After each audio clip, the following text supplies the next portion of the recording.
Historiquement vôtre. Historiquement vôtre, et cette chronique que vous attendez tous, le mot de la fin de Stéphane Bern. Chaque jour, l'histoire d'une expression. Et aujourd'hui, Stéphane, l'expression la pomme de la discorde. Oui. J'enchaîne ou... D'accord. Tous les jours sur les réseaux sociaux, comme dans la vraie vie d'ailleurs, les sujets de division ne manquent pas. Rares sont les moments d'unanimité et de communion. C'est pourquoi, dans un élan de bienveillance universelle, à mon modeste niveau, j'ai décidé de lutter contre ça. L'expression du jour sera donc la pomme de discorde. Et quand on utilise l'expression la pomme de la discorde, et c'est pour désigner le sujet d'une dispute qui risque de dégénérer en conflit. Mais alors, d'où vient cette pomme, Stéphane ? Comme beaucoup de choses de la mythologie grecque. Un mariage se prépare sur l'Olympe. Pélée et Thétis vont convoler, mais c'est la boulette.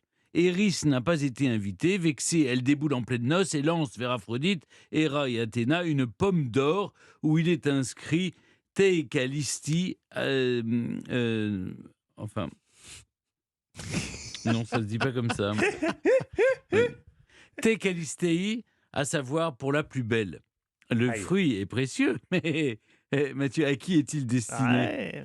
Zeus aura beau tout faire pour apaiser les tensions, la querelle entre les trois divinités va entraîner la guerre de Troie. Notez que Éris, qui a lancé la pomme, s'appelle pour les Romains Discordia. C'est au XVIe siècle que l'on va commencer à utiliser la formule de pomme de la discorde. Chez les Hollandais, on dit pomme conflit. Chez les Allemands, pomme querelle. Chez les Grecs, on dit simplement pomme d'Éris. Vous l'avez compris, ça ne change pas grand-chose, à chaque fois il y a un clash. Le poète écossais Walter Scott, qui vécut à cheval entre le XVIIIe et le XIXe siècle, je veux dire par là, il était à cheval entre deux siècles, mais il descendait de son cheval de temps en temps. On a eu la même idée de blague pour eux au même moment, c'était presque touchant, drôle, Stéphane, vous avez vu ? A bien compris que les conflits n'essaient de pas grand-chose. On lui doit cette citation: la mère de la discorde n'est pas plus grosse qu'une aile de moucheron. Dernière précision, c'est Aphrodite qui a fini par récupérer la pomme d'or. C'était pas la déesse de l'amour pour rien. Pas de pomme de la discorde entre